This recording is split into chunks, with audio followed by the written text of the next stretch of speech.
दोस्तों, देश के सबसे बड़े पद पर विराजमान प्रधानमंत्री मोदी के नाम से कौन नहीं वाकिफ होगा। वो हमारे ही देश में नहीं बल्कि विश्व के हर एक देश में एक पॉपुलर नेता की छवि बनाने में कामयाब रहे हैं और आज हम उन्हीं के बारे में सब कुछ जानने वाले हैं। लेकिन कुछ बातें ऐसी भी है प्रधानमंत्री मोदी जी के बारे में जो हर आम इंसान नहीं जानते हैं, तो बस आज हम यही बातें आपको बताने वाले हैं। लेकिन दोस्तों, अगर आप हमारे चैनल पर नए हैं तो सब्सक्राइब वाली बटन जरूर दबा दीजिएगा और वीडियो को लाइक जरूर कर दीजिएगा। प्रधानमंत्री मोदी जी का पूरा नाम नरेंद्र दामोदर दास मोदी है और वहीं अगर हम लोग इनकी जन्म की बात कर लें तो इनका जन्म हुआ था 17 सितंबर 1950 को गुजरात के बड़नगर के एक गरीब परिवार में इनका जन्म हुआ था और इनके पिता का नाम दामोदर दास मूलचंद्र मोदी है और वहीं इनकी माता के नाम की अगर हम लोग बात कर लें तो इनके माता का नाम हीराबेन है।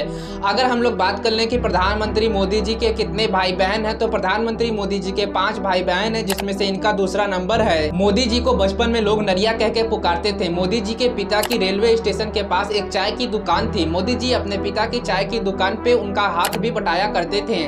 मोदी जी बचपन से ही कुछ अलग थे और मोदी जी को बचपन से ही देशभक्ति का काम करना पसंद था। 1962 के भारत और चीन के युद्ध के दौरान वहां से गुजर रहे ट्रेन से फौजी जो जा रहे थे उनको भी मोदी जी ने चाय पिलाया था। और यही नहीं, मोदी जी ने 1965 में भारत और पाकिस्तान के युद्ध के दौरान वहां से गुजर रहे फौजियों को भी चाय पिलाया था। मोदी जी गुजरात के वडनगर में ही भगवाचार्य नारायण आचार्य स्कूल में अपनी पढ़ाई की थी।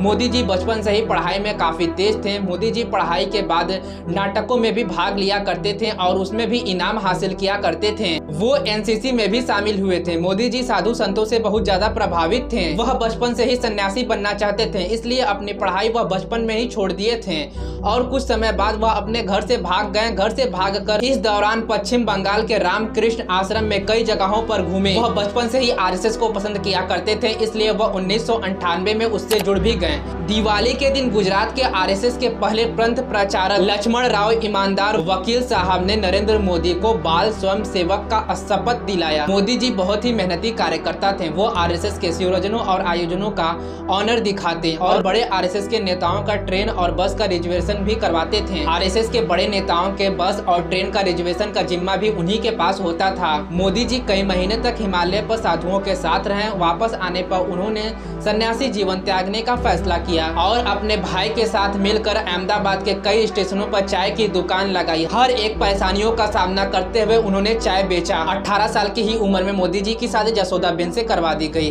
शादी के बाद मोदी जी घर को छोड़कर संघ प्रचारक बन गए और कुछ लोग का यह भी कहना है कि मोदी जी शादी के 3 साल बाद तक वह अपने पत्नी के साथ रहे। लेकिन जो लोग उनके बारे में लिखते हैं वो लोग इस चीज से इनकार करते हैं। मोदी जी अहमदाबाद के संघ मुख्यालय में रहते और वहाँ के जितने भी छोटे छोटे काम होते वह करते हैं, जैसे साफ सफाई हुआ और बड़े बुजुर्ग नेताओं का कपड़ा धोना हुआ। यह सारा काम मोदी जी वहाँ पे किया करते थे। वो हर काम करने से पहले अपने माँ का आशीर्वाद लेने के लिए घर जाया करते थे। 2014 का लोकसभा चुनाव जीतने के बाद भी वह सबसे पहले अपने माँ का आशीर्वाद लेने के लिए अपने घर गए हुए थे।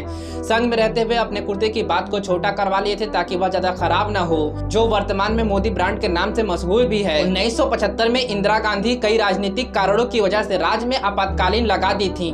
उस वक्त भी मोदी जी सरदार के रूप में पुलिस वालों से छुपकर सरकार की गलत नीतियों का विरोध करते रहे। मोदी जी बहुत ही मेहनती कार्यकर्ता थे। आरएसएस में उनके इस कार्य को देखकर उन्हें बहुत ज्यादा सम्मान मिलने लगा था। मोदी जी स्वामी विवेकानंद से बहुत ही ज्यादा प्रभावित भी थे। उन्होंने गुजरात में स्वामी विवेकानंद विकास यात्रा भी निकाली है। मोदी जी शुद्ध शाकाहारी हैं, वह व्रत भी रखते हैं और 18 घंटा काम करते हैं और कुछ ही घंटा सोते हैं। वह समय से अपने एकदम पाबंद हैं। वहीं पे बात कर ले मोदी जी के राजनीतिक गुरु कौन है तो मोदी जी के राजनीतिक गुरु हैं लाल कृष्ण आडवाणी। 1990 में मोदी जी ने अडानी के सोमनाथ से अयोध्या यात्रा में बड़ी भूमिका निभाई। इस चीज को देखकर बीजेपी के बड़े नेता बड़े प्रभावित हुए और मोदी जी को अपने पार्टी में शामिल कर लिए। मोदी जी बीजेपी पार्टी में शामिल होते ही बड़े मेहनत और लगन से काम करते रहे। 1985 में गुजरात विधानसभा चुनाव में बीजेपी पार्टी को बहुमत हासिल होती है और मोदी जी की शंकर सिंह बघेला से कुछ नाराजगी हो जाती है, जिसके कारण शंकर सिंह बघेला पार्टी को रिजाइन दे देते हैं और फिर उसके बाद गुजरात का नया सीएम बनाया जाता है केशव भाई को और मोदी जी को दिल्ली बुलाकर केंद्रीय मंत्री की जिम्मेदारी दे दी जाती है।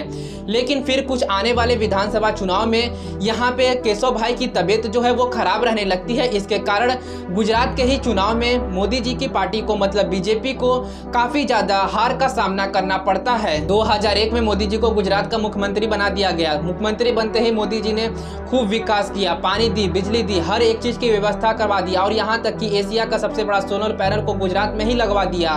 2002 में गुजरात में होने वाले गोधरा कांड में मोदी जी का नाम जोड़ा जाता है और इसके लिए न्यू इंडिया टाइम ने गोधरा कांड में मोदी जी को जिम्मेदार ठहराया है। गोधरा कांड गुजरात के शहर में 27 फरवरी 2002 को हुआ था। गोधरा शहर में रेलवे स्टेशन पे साबरमती ट्रेन के S7 बोगी में आग लगा दी गई, जिसमें 59 से ज्यादा लोग मारे गए और देखते ही देखते सांप्रदायिक दंगे फैल गए। दंगे में लाखों लोग इसके चपेटे में आ गए। लाखों लोग के चपेटे में आने के कारण से 1200 से ज्यादा लोग मारे गए। 1200 से ज्यादा लोग जब मारे जाते हैं तो सुप्रीम कोर्ट ने एक स्पेशल कमेटी टीम बना देती है। कमेटी ने अच्छे से जांच पड़ताल की। जांच पड़ताल करने के बाद 2010 में सुप्रीम कोर्ट ने इस जांच के हिसाब से फैसला सुनाया। फैसला में यह कहा गया कि मोदी जी का इसमें कहीं भी कोई भी हाथ नहीं था। गुजरात में सरकारी कायदे कानून के खिलाफ बनाए गए सारी मंदिरों को तोड़ दिया गया और देखते ही देखते मोदी जी की लोकप्रियता गुजरात में इतना ज्यादा बढ़ गई कि वह 4 बार गुजरात के सीएम भी रहे। 2013 के केदारनाथ आपदा में क्षतिग्रस्त हुए केदारनाथ मंदिर की पुनः निर्माण के लिए केंद्र सरकार से मोदी जी ने मांग की, लेकिन उस वक्त कांग्रेस सरकार ने मना कर दिया। मोदी जी की कामयाबी और अच्छी नीतियों को देखते हुए भाजपा सरकार ने 2014 के लोकसभा चुनाव में मोदी जी को प्रधानमंत्री के रूप में चुना। चुनाव के लिए मोदी जी ने सोशल मीडिया का भी खूब इस्तेमाल किया और अपनी मेहनत और लगन के बल पे भाजपा सरकार को बहुमत दिलाई। 26 मई 2014 को दिल्ली के राष्ट्रपति भवन में मोदी जी ने भारत के सर्वोच्च नेता प्रधानमंत्री के रूप में शपथ ली और मोदी जी भारत के 15वें प्रधानमंत्री बन गए। और मोदी जी इतना पॉपुलर हुए कि फिर उसके बाद 30 मई 2019 को फिर से दूसरी बार मोदी जी दूसरी बार प्रधानमंत्री के रूप में शपथ लिए और फिर इसी तरह तीसरी बार 2024 में भी मोदी जी तीसरी बार प्रधानमंत्री के रूप में शपथ लिए। मोदी जी भारत में इतना ज्यादा पॉपुलर हुए कि वह लगातार 3 बार भारत के प्रधानमंत्री बने। तो बस दोस्तों यही थी आज की वीडियो पसंद आई है तो चैनल को सब्सक्राइब जरूर कर दीजिएगा और वीडियो को लाइक जरूर कर दीजिएगा।